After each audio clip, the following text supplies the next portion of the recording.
আসসালামু আলাইকুম রহমতুল্লাহ। প্রিয় দেশবাসী, যে যেখান থেকে আমাদেরকে দেখছেন সকলকে অনেক অনেক শুভেচ্ছা ও মোবারকবাদ। প্রিয় দেশবাসী, আজকে আপনাদের সামনে এসেছি জশ্নে জুলুস বা ঈদ এ মিলাদুন্নবী নিয়ে একটু আলোচনা করতে। আসুন আমরা জেনে নেই কোরআন সুন্নাহর দৃষ্টিতে জশ্নে জুলুস বা ঈদ এ মিলাদুন্নবীর কতটুকু গ্রহণযোগ্যতা রয়েছে। তার আগে জেনে নিব ঈদ এ মিলাদুন্নবীর সংক্ষিপ্ত ইতিহাস। কোত্থেকে আসলো ঈদ এ মিলাদুন্নবী, কখন থেকে শুরু হয়েছে? ঈদে মিলাদুন্নবী শুরু হয়েছে রাসূল সাল্লাল্লাহু আলাইহি ওয়াসাল্লামের 500 বছর পর। ঈদে মিলাদুন্নবী এসেছে খ্রিস্টানদের বাইবেল থেকে। খ্রিস্টানদের ঈদে মিলাদুন্নবীর উৎসব ছিল, তাদের থেকে গ্রহণ করেছে শিয়া সম্প্রদায়।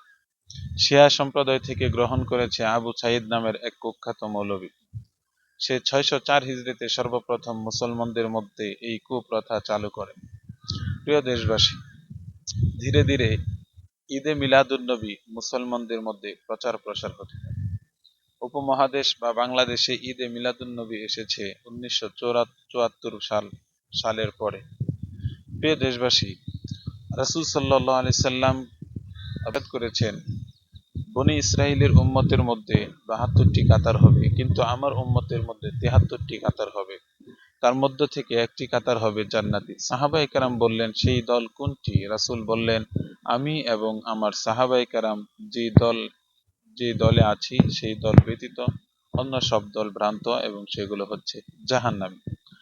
প্রিয় দেশবাসী, অতএব আমাদেরকে রাসূল সাল্লাল্লাহু আলাইহি সাল্লামের আদর্শ মানতে হবে, অন্যথায় আমাদেরকে জাহান্নামে যেতে হবে। আল্লাহ তাআলা ইরশাদ করেন, মা আতাকুমুর রাসূলু ফাখুযুহু ওয়া মা নাহাকুম আনহু ফান্তাহু। রাসূল তোমাদেরকে যা দিয়েছেন সেগুলো তোমরা আঁকড়ে ধরো, আর রাসূল যেগুলো থেকে বারণ করেছেন সেগুলোতে তোমরা বিরত থাকো। অতএব ঈদে মিলাদুন্নবী থেকে আমাদেরকে বিরত থাকতে হবে, কারণ এতে রয়েছে বিদআতি এবং কুফরি আকীদা বিশ্বাস। প্রিয় দেশবাসী, ঈদে মিলাদুন্নবীতে আপনারা দেখবেন জশ্নে জুলুস নামের একটি মিছিল বের হয়। এই মিছিলের মধ্যে বেদাতিরা ঘোষণা দেয় বা স্লোগান দেয়, জিন্দা নবীর আগমন, শুভেচ্ছা, স্বাগত। জিন্দা নবীর আগমন বলতে কি বোঝায়? তারা কি এই ধারণা করে রাসূল পূর্বেও জীবিত ছিল, এখনও জীবিত আছেন? তাহলে তাদের এই আকীদাটা আল্লাহ তাআলার এরশাদের বিপরীত হয়, কোরআনের বিরুদ্ধে যায়। কারণ আল্লাহ তাআলা এরশাদ করেন, ইন্নাকা মাইয়িতুন ওয়া ইন্নাহুম মাইয়িতুন। নবী, আপনিও মরণশীল, তারাও মরণশীল। অতএব তারা যদি বোঝাতে চায় রাসূল জীবিত ছিলেন, জীবিত আছেন, জীবিত থাকবেন, তাহলে তাদের এই চিন্তা চেতনা কুফরি চিন্তা চেতনা।